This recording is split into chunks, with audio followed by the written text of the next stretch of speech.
Bonjour à tous et bienvenue dans Rencontre d'entrepreneurs. Dans ce numéro, direction le Bel Air Camp à Villeurbanne pour rencontrer Anne-Sophie Kestiker, fondatrice et CEO de Doctibike.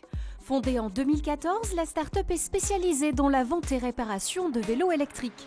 Mais à sa création, l'entreprise était un site de e-commerce spécialisé dans la vente de vélos, mais elle a pris un virage afin d'assurer une croissance plus soutenue sur le long terme.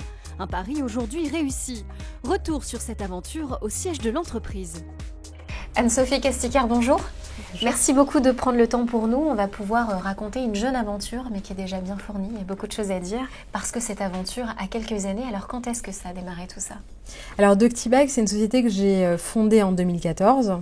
J'avais l'idée dans la tête quelques années avant, parce que donc mon père était importateur de pièces détachées de vélo. Moi, je suis issue d'études commerciales, d'école de commerce de l'Université catholique de Lyon. Et puis, il y a eu cette opportunité du marché du vélo électrique. Et donc là, vous tapez la porte en 2014 à l'incubateur de l'EM. Comment est-ce que vous relevez les manches pour devenir chef d'entreprise ? Alors, l'objectif, c'était de se dire, on va créer un site internet de vente en ligne de vélos électriques et de pièces détachées de vélos électriques. On voulait être bien entouré, être entouré par des professionnels, par des chefs d'entreprise, pour permettre au projet de passer de l'étape du projet à l'entreprise en fait. À ce moment-là, on a eu un pivot stratégique important. Il y avait une opportunité qui était très très importante sur la batterie. De plus en plus de magasins et de fabricants venaient nous voir sur la problématique des batteries de vélos électriques. Donc on a été accompagnés tout le long de ce processus pour travailler sur une nouvelle stratégie. Doctibike aujourd'hui, c'est l'expert de la batterie de vélo assistance électrique dans l'ensemble de sa chaîne de valeur, du prototype au recyclage. Concrètement, ce virage stratégique, qu'est-ce qu'il a permis à Doctibike ? Alors cette décision, je pense que c'est la meilleure qu'on ait prise pendant ce processus de création d'entreprise. Vendre des vélos, c'est bien, mais tout le monde le fait. Réparer des batteries, c'est une niche et un vrai besoin sur le marché.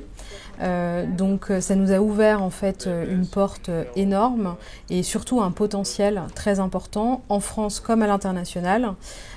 Aujourd'hui on a une équipe de 8 personnes qui travaillent sur le sujet et je pense que si on était resté sur la stratégie initiale, on n'aurait pas eu un essor aussi important et aussi rapide.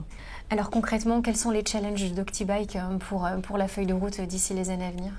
Alors le challenge de Doctibike principal, ça va être l'organisation, ça va être la gestion de la croissance rapide et de la montée en puissance. Donc on fait des choses à 2 qu'on ne peut plus faire à 8 et qu'on ne pourra plus faire à 28. C'est un petit peu l'objectif de croissance en termes d'équipe. Donc aujourd'hui, c'est travailler sur des process, travailler sur une organisation et un fondement de l'entreprise très fort pour pouvoir permettre une montée en puissance solide en fait. Comment est-ce qu'on arrive à gérer quand on est jeune entrepreneur ce développement agressif, ce développement incroyable que l'entreprise a ? Comment est-ce qu'on gère ces choses-là ? Quelles sont les clés pour réussir ? Alors les clés, je pense, c'est d'être passionné de ce qu'on fait. On en parlait alors ici on est dans une communauté avec beaucoup de startups. On en parlait pas plus tard qu'hier soir avec un autre chef d'entreprise qui disait le seul métier qui n'est pas un métier mais un style de vie, c'est l'entrepreneuriat.